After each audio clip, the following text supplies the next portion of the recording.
Hello my fellow pilots and welcome again to another episode of Star Citizen FM, episode 28. My name is Dr. Hawk and join me as we go over some of the happenings in the Star Citizen universe and the community. First things first, again I want to address the new Star Citizens that have joined us since the last episode. To any of you that have lately been looking at the new website, we now have 215,000 Star Citizens. That's a lot of people, reserving for Star Citizen. We're also at about 14.4 million, so seeing any kind of push we can get until we get 15 million? Don't know. Maybe we'll get our stretch goals we talked about last time. But again, a big warm welcome to all our citizens that have joined us, and brothers and sisters in space flying among the stars. To any of you that are actually kind of lost and not too sure exactly where to look around for information regarding Star Citizen, or maybe need some help, you can always check out NetAndy's Guide to the Star Citizen Universe. It can be clicked on the description below in my video. It should be right in the YouTube description. NetAndy has put together an excellent collection of links. He's actually reworking it right now because the new forums kind of exploded all his hard work. But he has put together a very comprehensive list that even CIG uses to reference their own work, so if you really are confused, I would start there. As well, CIG also released their own customer service FAQ. It goes over some of the things such as, account recovery, what's concierge status is, what happens if you get a gift, and how come you don't have a title, etc., and so on and so forth. So if there's any things that have confused you from transactions or anything during the 24-hour live stream that brought you into Star Citizen and you're having some issues, the customer service FAQ will answer a lot of your questions. And if not, there's always Sandy Gardner and the support line to help you out. So we have a few good things to go over this week. Some press roundups relating Star Citizen and a few other interesting tidbits. There was a system release and an actual guide, as well as an interview with Michael Moreland, so we'll be going over those in a sec. There is one announcement I want to personally make that I'm actually rather excited about. So, personal announcement for Star Citizen. Previously, as mentioned, you guys should remember me telling you I'd get my shit together and have proper audio equipment, proper this, a new computer, blah blah blah. You get it. So, here's the big news. My birthday is on the 17th of July, this Wednesday. Okay, Hawk, why is that important? Nobody cares.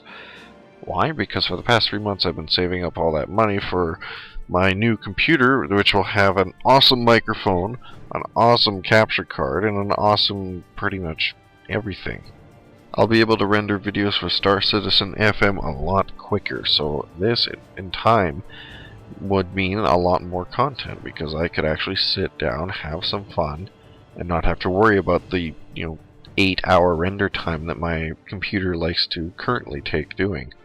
So I'm going to be picking up a capture card too. I don't know if you guys really care, but when Chris Roberts said that there was maybe some plans for machinima makers, that actually got me kind of excited. I'd like to be able to incorporate some machinima to have some more visual elements in this podcast, so that could just be either funny skits or things directly related to the topic that I'm talking about. So it'll be the new capture card, new microphone if I can find that too, the new computer, everything. That'll make making this show a lot easier, and probably make things a lot less infuriating when I'm actually trying to render it. So I look forward to actually giving you guys some better quality of shows. Yay! Plus it has the added bonus of likely being able to run Star Citizen when the game actually comes out, because I'm pretty sure I won't be able to do it with this piece of plastic right now. So that's a personal announcement I want to make. I'm excited to bring it to you guys. I'm looking forward to it. There might be a delay or so with the next Star Citizen FM, as I'm going to probably be transferring the entire existence of my computer life from this to that computer, make copies, backups, antivirus, all the good things. And then on the plus side, even the Let's Plays and live streams I like to do occasionally, they won't be that choppy ass 5 FPS that I've had previously for you guys. So yeah, in a nutshell, I'm looking forward to giving you guys a new viewing experience with the new computer, and I'm looking forward to it. So let's get right down to business. There's a new episode of Wingman's Hangar for your viewing entertainment. Also, a little side note is that Chris Roberts was in town and he was there to take some fan-submitted questions. So go check to see if your questions were answered, and actually it was a very informative and very interesting episode. So go check out Wingman's Hangar episode 29, the link should be in the description. Also, there was an interview with Michael Moreland. For those of you who do not know, Michael is the mastermind behind Wingman's Hangar, pretty much any of the audio-video explorations and adventures that they partake in over at CIG. Michael is a good man and both a hard worker, and he goes through some of his experiences as well as his background prior to joining CIG. And even if you don't have the time to listen or watch the interview, you can read his short little interview on the Cloud Imperium Games website. There is a link in the description at the bottom of the video if you'd like to check out Michael Moreland's interview. And give that man a pat on the back. When I saw him at the live stream, he was sort of like a puppeteer, keeping everything going and working smoothly. So Michael, it was a pleasure meeting you over there. It's good to see you getting some recognition. I look forward to seeing you in the future. Star Citizen has actually been getting a lot of recognition lately. The first article was actually from Stick and Rudder, Massively, although that was released pretty much right after the 24-hour live stream.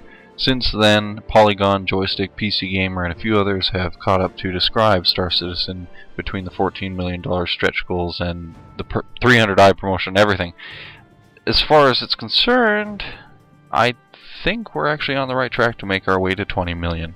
It's been talked about before, but given how people are starting to get more and more attention towards the game, I'm pretty sure that this will be the epitome, I think I'm saying that right? So somebody can correct me, of the best crowdfunded game ever, of all time.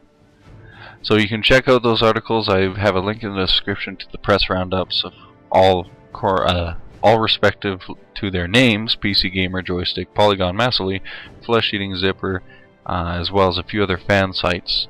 As well, CIG has also cleared up one of the lost skins that were previously available during the Kickstarter. To any of you who are familiar with the "Shut Up and Take My Money" meme, there is now a "Shut Up and Take My Money" skin on the RSI website. This can be yours for $5 or 5,000 credits. Actually, I have no idea how much it'll cost in game. So if you'd like your ship to be covered in whatever it is it looks like, then go for it. Grab the "Shut Up and Take Your Money" skin on the RSI website. And that actually brings up a good point, because we have not yet seen what any of these skins will look like. We have indications, like the Electro Hull skin being something akin to a chameleon skin, but maybe in the future here we'll have to poke and prod to see what these skins will look like. But that will probably come at a later date. Also on the headlines, there's actually another interesting interview actually done by Rise of the Indies. If you've watched these guys before, which you should, they're actually very interesting. I've watched a few other videos from them. They sat down and did a nice professional interview with Chris Roberts and company. This interview with Stage 5 and Chris Roberts gives another unique perspective into Chris Roberts' vision, his universe, and what he's trying to make, along with the team at CIG. So if you'd like to check this out, this can be found in a link in the description below. I really wish the external links for YouTube worked, but such is life. But anyways, check out this interview. It's nice, it's professionally done, very nice, and get a peek at some of the assets if you haven't already seen them, such as the Bengal Carrier, the 300i. So if you'd like to see them in a nice little montage, then check it out. Also, there's a new, well, not new, it's old for subscribers. It was released in May. There is a now galactic guide to the Stanton system. So to those of you who have been unable to read it, I would highly suggest you do so. I am going to do a read-through, but if you'd like to read it through yourself, you can check that out. But it'd be a good idea to start going over the Stanton system here. A quick note, I do plan, once my line of credit goes through here, and credit card and everything, to finally start doing a subscription. So I'm going to have to talk to CIG and see what they think about me talking about subscriber stuff, if that's okay. If not, then tough shit. You guys will have to subscribe too. Okay, so let us move on to the Stanton system. Stanton system. Even without the inevitable human intrusion, Stanton would have been an anomaly. Boasting a wide green zone with 4 inhabitable super-Earths, the system is, from a cosmological perspective, unusual. Strictly speaking, star systems as purely inhabitable as Stanton simply don't exist. The combination of the proper star type with the evolution of 4 especially large, human-suitable biospheres requiring limited terraforming is so unlikely as to strongly suggest design. Meanwhile, the divergent ecologies on Stanton's 4 worlds are of significant interest to scientists of all stripes. No one is sure exactly who first settled the Stanton system. All indications are that it was discovered by a free agent trader, and that the word of the location and its potential riches spread slowly on the electronic grapevine. By the time the UEE noticed the system's existence, all 4 planets had populations numbering in the tens of thousands. That notice spelled their doom. A quartet of super-Earths are an extremely rare find, and the Empire quickly declared Stanton to be a case of eminent domain, citing a need to protect and extend nearby jump lanes. Without former colonization papers on file, the existing inhabitants had little choice. Prospectors, survivalists, and other squatters have little means to protect themselves from the might of a Bengal-class carrier. The Empire was then stymied. As is often the case, wanting was a great deal more interesting than having. With a down economy in the midst of a 100-year colonization drought, the UEE had few options for actually exploiting Stanton. UEE naval engineers conducted the small amount of required terraforming. A series of underfunded military outposts were established, and then Stanton sat unwatched for another generation. The decision was ultimately made to sell the system piecemeal to the highest bidders. Mega corporations were quietly contracted and asked to bid for their own planets. The winners are believed to have flushed trillions into the UEE economy: Microtech, Hurston Dynamics, CORP, and Crusader Industries. In a remarkable lack of originality, the 4 worlds are now named Microtech, Hurston, CORP, and Crusader. The megacorporations moved in slowly but surely, initially refusing to displace the existing inhabitants of the system. Technically, they bought the land and not the people or anything already constructed there. Over the years, however, the system has become fully corporatized, and the initial settlers have been, often literally, driven underground. The super-Earths are now dotted with factories, corporate headquarters, testing ranges, mining facilities, and other company facilities. Only those working for the corporations, or anyone leasing their space, come to live in the Stanton system, inhabiting orderly company towns. Today, Stanton is a great place to travel, and if you're interested in materials produced by several of the galaxy's most successful corporations, or if you think you can make a profit shipping these companies the goods they need to keep working. Stanton 1 Microtech, home to the Microtech Corporation, is a large and generally cold planet. The temperature is a result of an error during the UEE terraforming process, which led to unusually dense cloud production. Microtech produces Mobiglass here, a now standard piece of digital assistive technology used by nearly anyone traveling off-world.